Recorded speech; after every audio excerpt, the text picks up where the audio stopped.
Hello!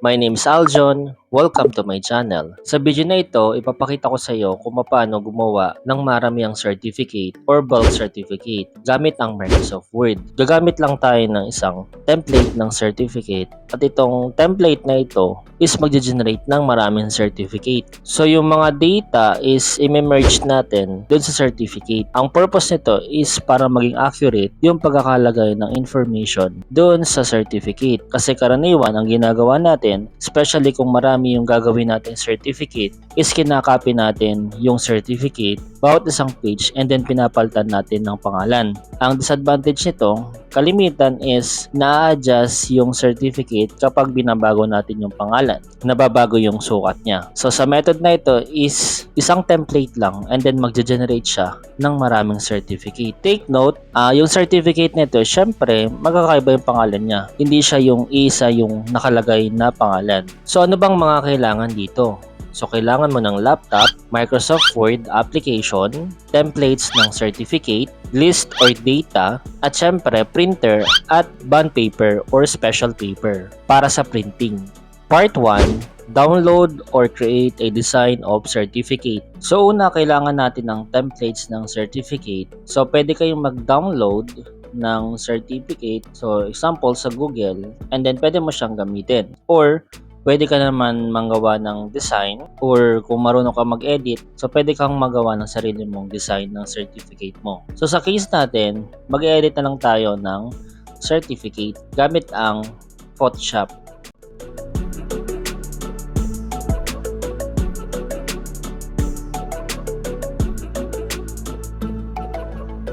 Part 2, open the Microsoft Word and paste the certificate. Okay, so open tayo ng Microsoft Word.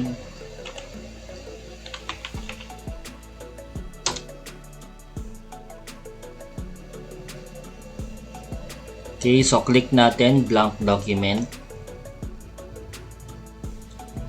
Okay, punta tayo sa layout, orientation, landscape, and then i-paste natin yung certificate natin, yung template ng certificate. Okay, copy lang natin yan. And then, i-paste natin dito. And then, i-adjust natin siya. And then, punta tayo sa margin. Narrow. Adjust ulit. Okay, and then, click natin yan. Right click and then wrap text behind the text. Sunod, punta tayo sa insert. Click natin yung text box. Simple text box. Ilagay natin yung name. Juan de la Cruz.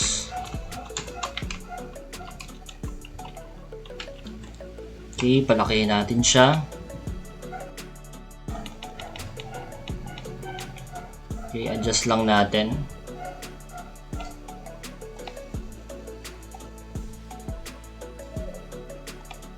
Okay, then change the color. Sa red na lang siguro. Ayan, and don't forget, go to format, no fill, shape outline, no outline.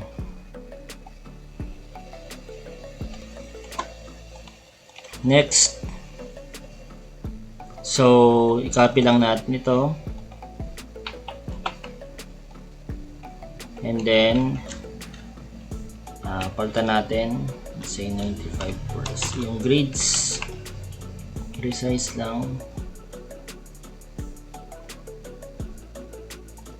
Shoot natin dito.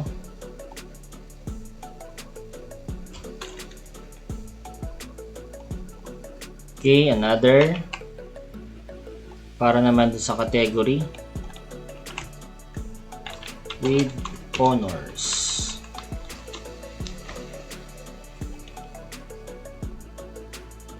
With high honor.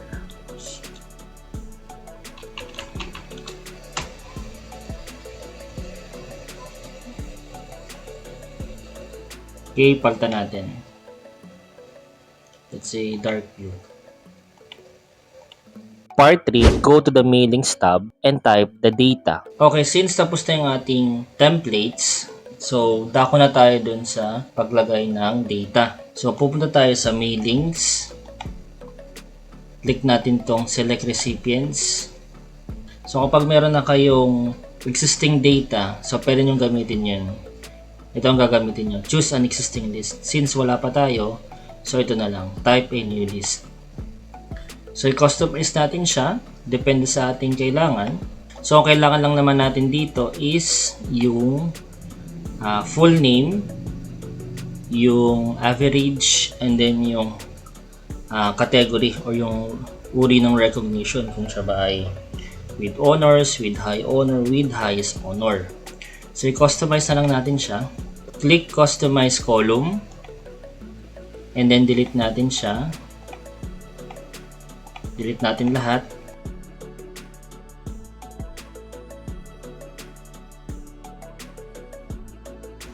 Okay, so add tayo ng patibagong columns. Click add. Type full name. Click add.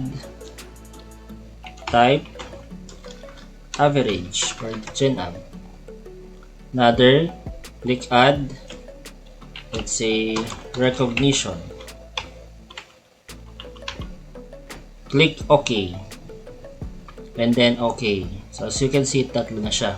Now, lalagyan natin siya ng data. Okay.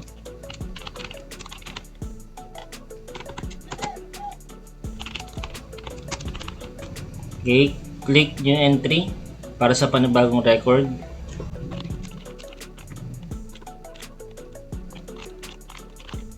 Click new entry.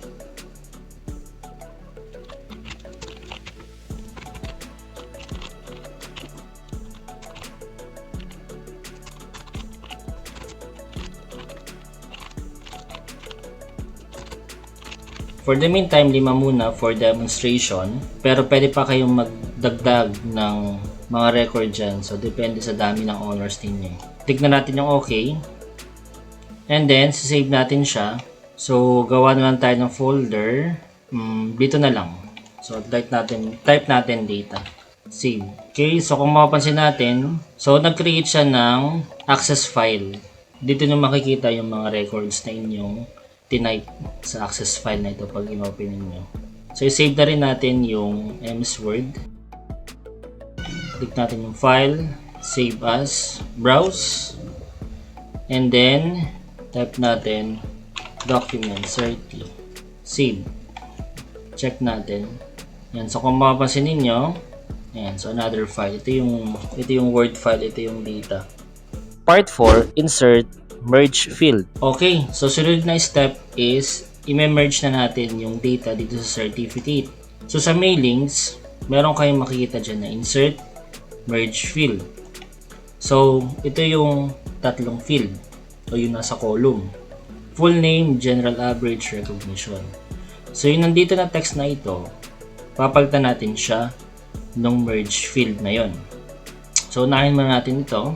So highlight natin siya and then click natin insert merge full name. So ito, naglalaman to ng mga data na naka-record na tinype natin kanina.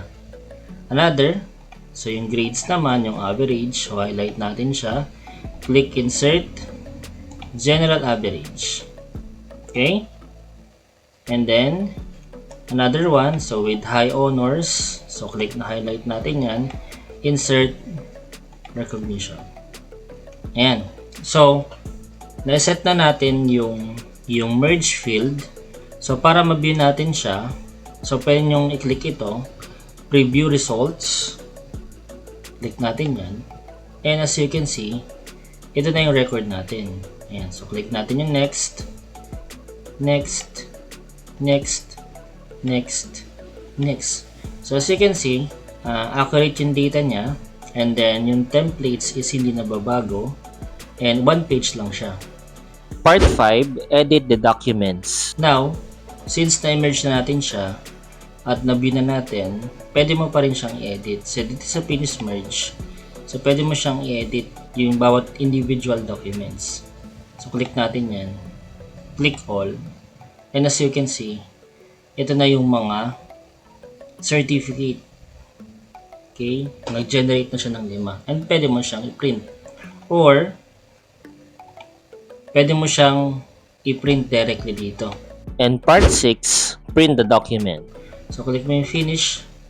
And then, print documents. Click OK. And, yan. So, i-connect mo lang yung printer mo. Pipiliin mo lang siya. And then, okay. And then, magpiprint na siya. Or kung gusto mo i-convert naman sa PDF, so, hanapin mo lang itong Microsoft Print to PDF. Click mo yan and then click OK. And then, so, save natin siya as PDF file. PDF 30. So, wait lang natin. And pag check ulit natin dun sa folder natin, meron na siyang another file which is yung PDF. So, pag in-open natin siya,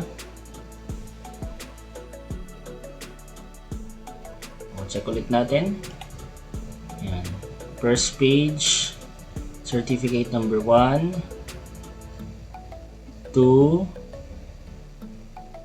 3, 4, 5. Okay, so ganoon lang siya kasimple.